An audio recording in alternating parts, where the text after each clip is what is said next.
Thank you, Chairman Zerwas. I don't want to call you Chairman Zerwas, Dr. Zerwas, but I just want to say it's a Herculean effort that you have taken on, and I think balanced and done an incredible job with, and I sincerely mean that.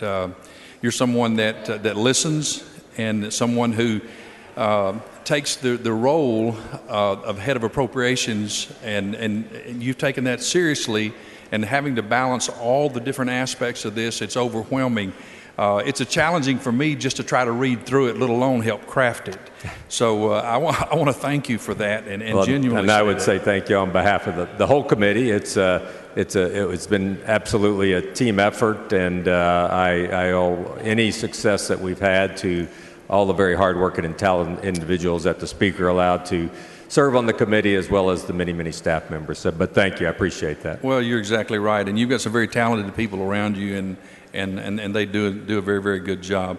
And so that hard work, I think, is paid off, because this is a very challenging session. And so I just wanted to visit with you just a little bit, because I looked at some of the challenging of the funding, and as you know, I happen to have a unique position in representing one of the oldest, maybe the oldest medical school. UTMB. University of Texas Medical Branch at Galveston. Yep. 1891. Yep. And they great institution. Yeah, thank you. Well, and I appreciate that. And we had some challenges with that, and I came to you, and you were able to find a creative way to help offset some of the losses that were occurring there. And I just want to thank you and the Speaker and the leadership for doing that. I do notice that there's some things there going forward that are going to be challenging, and one of those is going to be formula funding, because with what the hold harmless that came through this time, the formula funding is going to play in next time, and so we're going to start at a lower level. Is that be accurate to say that? That would be, but I mean, that's how we do it every biennium. That does move around a little bit, but I will say there is in this budget a rider. It's a fairly detailed rider, about a page and a half, in fact, that speaks to how we fund all of our higher academic institutions. Chairman Ashby worked diligently on that and coming up with a charge for this committee to, in fact, look at how we can be more equitable in terms of providing funding to our higher education institutions, as well as our HRIs within that.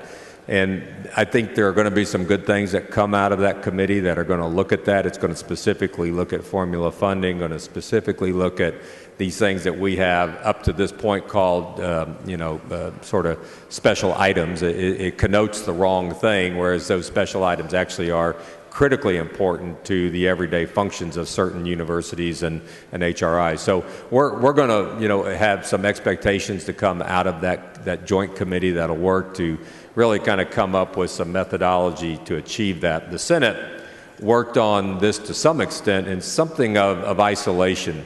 They took an approach to actually try to do that. It was great work led by Senator Seliger, and I appreciate his work, as do all of us on this committee.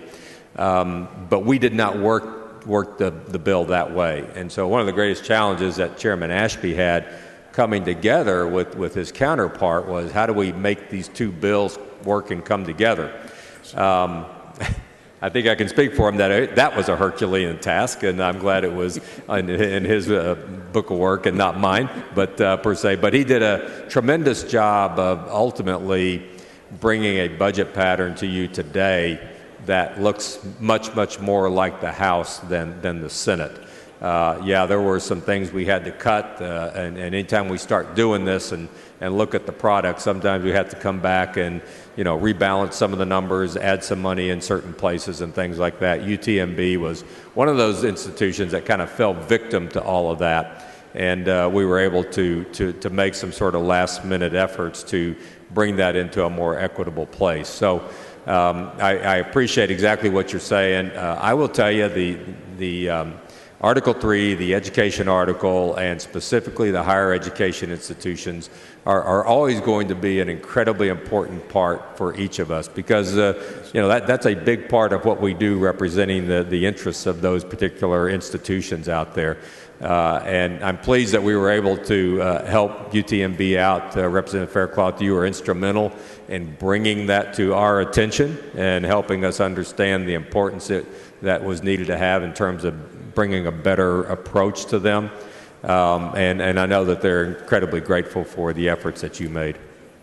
Well, they are. As you know well, too, they're a level 1 trauma unit, and their work in infectious disease is second to none. And so we're excited about the potential going forward. And so I appreciate your hard work. And so thank you very much for what you've done. Thank you. Appreciate it, Representative Faircloth.